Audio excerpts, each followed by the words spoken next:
This presentation is a bit different than ones that I've done in the past, where I'm really trying to focus on the geology and, more importantly, the mineralization characteristics on the Queensway project and how it might fit into this orogenic epizonal classification. Please visit our website. There's a wealth of information on it, and here you can read this disclaimer in full detail if you wish. The Queensway project is located in central Newfoundland, about 15 kilometers west of the town of Gander. You can see the project position here. This is a sizable land package that was strategically amalgamated over about 120 kilometers of strike along the regional scale fault zones, the Appleton fault zone here in the west and the JBP here in the east. These structures have a known spatial association with the key gold discoveries that have been made on this project to date, as you can see by the golden rock samples that are plotted on that map, clearly highlighting those two significant trends. We are in the midst of a 650,000 meter drill program. We've completed over nearly 500,000 meters to date. Those meters were well used and led to several discoveries, mainly on this segment of the Appleton Fault Zone, some of which you might be familiar with, Keats Iceberg, Lotto, Keats West, just to name a few of them. I can't speak highly enough about working in Newfoundland as an exploration geologist. I've spent my time on several projects around the world, and the logistics here are unparalleled. Our access to infrastructure is exceptional, as well as a skilled workforce out of Gander, and probably one of the main reasons why the Fraser Institute ranked Newfoundland number 4 mining jurisdictions in the world last year.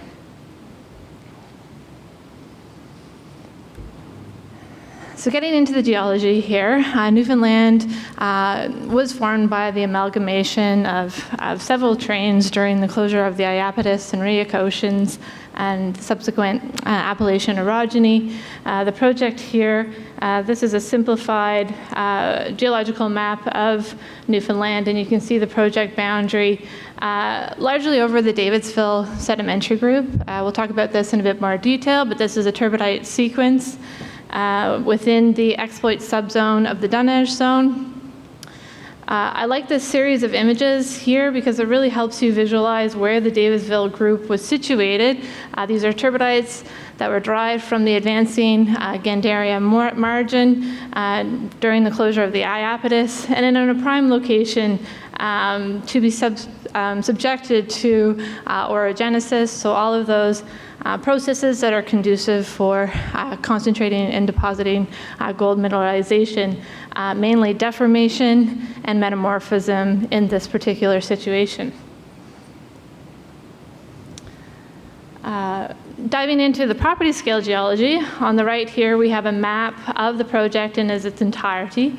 The gray rocks are the Davidsville sediments, largely comprised of siltstones, black siltstones, gray wackies, and mudstones. The trend of the Appleton here and the JBP in the east. The project does have does unconformably overlie the Gander River ultramafic, or Gander River complex in the east, which is an ultramafic complex divided by a major suture zone known as the Grub Line, and is conformably overlain by the Indian Island sediments in the west, which is another shallow marine sedimentary package. Further to the west is another major suture zone known as the Dog Bay Line. And here you can see that again, that close spatial association of gold showings in those major structures. The central map is a zoom of this area here, and this is a simplified cross-section through this segment of the property, again drawing your attention to the location of that main segment of the Appleton Fault Zone where we've been largely focused.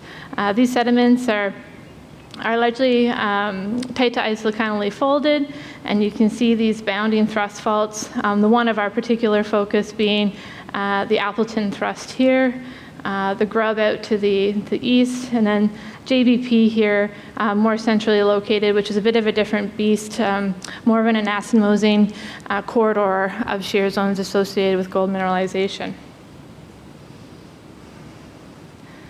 So diving into that segment of the Appleton Fault Zone where we have been largely focused with our drilling to date, I should also say, sorry, on the previous slide there, that we are very active regionally as well, following those structures into the south. But here I'm largely focused on that 3-kilometer segment of the Appleton Fault.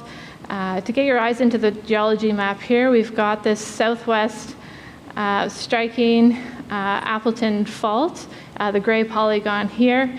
The red polygons are mineralized structures and their gold-bearing vein components. As you can see, they generally sit around the Appleton Fault, but it's important to note that gold mineralization isn't necessarily hosted within the Appleton Fault, but in these structures that form somewhat of a damage zone around it. So the idea here being is that the Appleton Thrust Fault is that major crustal scale feature, the main conduit for the gold-bearing fluids, but we have the gold deposited in these second-order structures surrounding the Appleton. The stratigraphy here on the east of the Appleton is largely these gray siltstones interbedded with gray wackies. And it's important to note that the hanging wall or the stratigraphy to the west is dominated by black siltstones, which might be an important rock to have here in terms of potential source for metals or perhaps some type of chemical contrast. But also interbedded with gray wackies. So that Appleton Fault really forms a major break between these two distinctly different lithological packages of rock.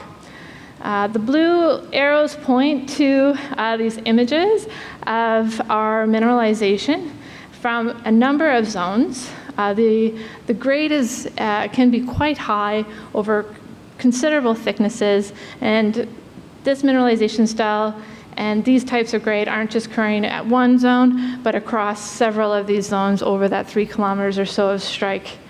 As you can see, we're going to look in the next slide at the mineralization in a bit more detail, but typically these are multi-phased quartz veins with lesser carbonate and free gold within them, but you can really see some of those brittle fault textures in these photos. All of our gold-bearing structures tend to be at very high angles to the overall trend of the bedding. So these are discordant structures. So that is one thing that you're looking for from an exploration perspective is when you see that high angle relationship that you're likely in one of these gold-bearing fault zones. So looking at the mineralization in a bit more detail, here we've got kind of our two main vein phases, this kind of potentially earlier stylitic vein phase. It tends to be a bit more massive in character, but can have an abundance of course, free gold in addition to chalcopyrite, the boulangerite or the bornonite, lead antimony sulfur salts, and pyrite. And the later breccia phases, these can be quite vuggy in character and are often in close spatial association with these stylitic phases. We also get a lot of stockwork material in and around these faults and surrounding these veins. And another important feature to note is the presence of the ammonium illite or NH4 muscovite. We do use the spectral or a handheld spectral device on all of our core. But in the very high-grade domains, it's this kind of greenish colored mineral in here. We can visibly see it. So now that you have a bit of an understanding of the geology and the mineralization styles, I thought this would be important for understanding the potential different gold mineralizing events. Again, this is a work in progress. We have done very little research on this project in addition to structural studies, so this will change, I guarantee it. At any rate, with the early selenic orogeny, This would have been a northwest southeast compressional event related to the continent-continent collisional event between Gandaria, an intervening microcontinent, and the Laurentian margin. This event would have produced the tight to isoclinal, gently dipping or plunging F1 folds and that overall fold thrust architecture for the belt. This pervasive S1 foliation that we see property-wide, and likely at this time, the Appleton Fault Zone would have been in its early stages of development. We also have an injection of foliation parallel barren quartz veins that perhaps down the road play an important ground preparation role for subsequent breakage and mineralization. From there through continued shortening in that northwest-southeast direction, there would have been a transition to strike-slip tectonics, more of a transpressive regime. We see and or have this repetition of these east-west striking dextral shear zones, in addition to another main orientation being the more north-south potential conjugate orientation. We do get a variety of other structural orientations, but those seem to be the main and dominating ones that are repeated. Some of our key zones are Keats, Iceberg, K2, Knob. They're all more or less in that east-west orientation. These would have been early dextral shear zones. We see an early shear fabric in many of our structures when not heavily overprinted by later mineralization is obvious, and typically is associated with a fine-grained arsenopyrite mineralization, and likely or is an early or the first kind of low-grade gold mineralizing event. It's possible that these structures started their early life as extensional or normal faults that have later become reactivated into thrust later on, with several stages of upgrading mineralizing events. So overprinting that earlier low-grade gold arsenopyrite-rich mineralizing event, we have the more classic crack seal or fault-fill texture veins with the stylitic margins that have the free coarse gold and the introduction of those sulfosalts. And from there, this next part, we weren't certain about what the influence of potentially the Acadian orogeny had here, if at all. Our earlier thoughts that were perhaps it really was just a disruptive event. So we would have had a shift in the stress field to more of a north-south compressional event related to the collision between Avalonia and the Laurentia. We have a lot of post-mineral faulting that just kind of muddles things up a bit. But now we're thinking maybe this event also reactivated some of these structures, perhaps when these rocks were unroofed and at higher crustal levels, and emplaced this later high-grade breccia mineralized or brittle phase of mineralization. We know it's not as clear-cut as that. There's probably multiple brecciated events, but it's hard to ignore that perhaps maybe that later collisional event had an effect on the mineralization. Quickly onto alteration, which I touched on a bit here. Our main mineral that we're tracking typically with the spectral is that NH4 muscovite, because it's not always visually distinguishable. You can see here, this is at an example of the Lotto vein. When we're heading into some of these zones, unlike working in our key and greenstone belts, we have basically a little warning that perhaps we're about to slam into a nice high-grade zone, as you can see here. So that handheld spectral device really is helpful for identifying the productive structures. We also see the shift from the long-wave white micas to the short through the high-grade zones, as you can see here, that dip in the wavelengths. I also chose, and the pink here is really that signature. I also chose just to show a photo here of what the Appleton Fault Zone can look like in places, very bleached, that lights up as kaolinite in the halo, not associated with the mineralization, but likely showing that there was a lot of post-mineral deformation along the Appleton and perhaps alteration at lower temperatures and higher crustal depths. Pathfinder geochemistry, a very typical orogenic signature of arsenic, antimony, tungsten, and then with the introduction of the copper and lead with those sulfur salts, you can see in here the images. This is just an inclined view looking down the Appleton Fault Zone and of some of our key zones, Keats and Keats West, and you can see how those elements really trace out those productive structures. This is quite an important slide, particularly from an exploration perspective. This is kind of the name of the game for us, is really understanding what structures are at play in controlling the high-grade chutes or domains that occur typically where we are getting the intersection between 2 or 3 or many structures.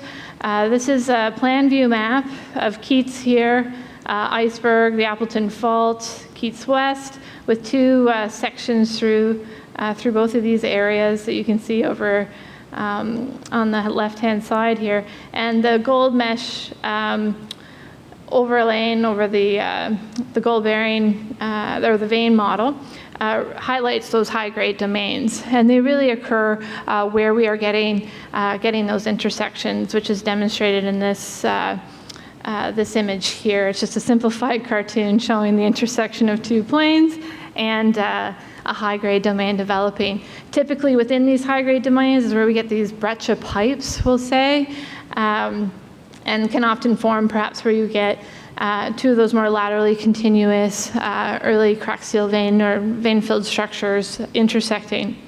So these are places where there was obviously a high amount of fluid flow, but these are dilational locations, and perhaps one of the key mechanisms for depositing gold was rapid depressurization and boiling, which I know you can't only just have, but maybe that early arsenic event that we see in the core had an influence perhaps on the chemistry and the pH of the fluids as well.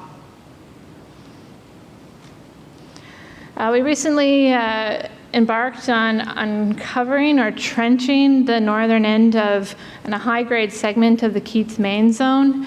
The entirety of the Keats zone is undercover. We've only ever seen it up until this point in drill core. This is no small trench. It's about 200 meters in strike over about 70 meters wide. And I think a lot of the questions that that will come from this presentation or have been laid out will be answered when we get into more of a detailed structural study and sampling program that is scheduled for the spring. We've just completed a high-level mapping project to validate our existing model, but one of the key objectives of this program was to really help understand how the Keats zone formed and what are some of the main mineralizing controls, in addition to validating our current geologic model for this zone. And some excellent example here of one of those more typical fault fill kind of laminated veins in contact with that later vuggy breccia phase. And we get the coarse gold in both vein phases. And then here you can really see that relationship, that high angle relationship to the main foliation here. Shout out to Fosterville here with their long section. But I think it's helpful because we've talked a lot about where are we in the depth of these systems. We have the benefit that we have these high-grade gold-bearing veins where the mineralization has been pretty consistent in its character, starting right at surface. So we are drilling, majority of our drilling is focused just in that top 250 meters vertical. Our deepest drilling in places following particular structures is about 400 meters vertical. And so really we've only seen this window within, and this is a long section of the Appleton Fault Zone. So we've really only just seen this small window of this district. We know orogenic systems are known to run deep, and we have just recently completed the acquisition of a 2D and 3D seismic survey, working with HiSeis, and have received the data products, and we are now transitioning into the interpretation and target generation phase, utilizing that data. Here you can see the extents of the survey with the 3D seismic really focused on that main segment of the Appleton Fault Zone that I've talked about for most of this presentation. I'm going to round things out here by just leaving you with a few of the images that are coming out of the seismic right now, as they are quite interesting. Again, very fortunate as an exploration geologist to have access to data like this, because it isn't something that is particularly common, but noting that we are in the sedimentary package. It doesn't typically have a lot of geophysical contrast, so other geophysical methods aren't particularly useful here, but from what we're seeing in these first few images, although it takes a little while to get your eye into, at first when I started looking at these things, it was a bit tricky, but seeing the truncations in the data, taking what we know from our detailed geologic model, extrapolating or projecting those structures to depth, we're seeing a lot of things that make a lot of sense in this imagery. So this is just a snapshot over Keats. You can see the continuation of the Appleton. There's a very clear disruption coming through here in the uninterpreted photo, as well as through here, and then several sharp truncations and a variety of orientations. So we will be using this to guide that next stage of deeper exploration. This is an added layer of information, and we have already currently started to point the drills to some of the areas we have more confidence in, and using this piece of data to guide that next step of exploration. And that is all I have. So thank you for sticking it out, everybody.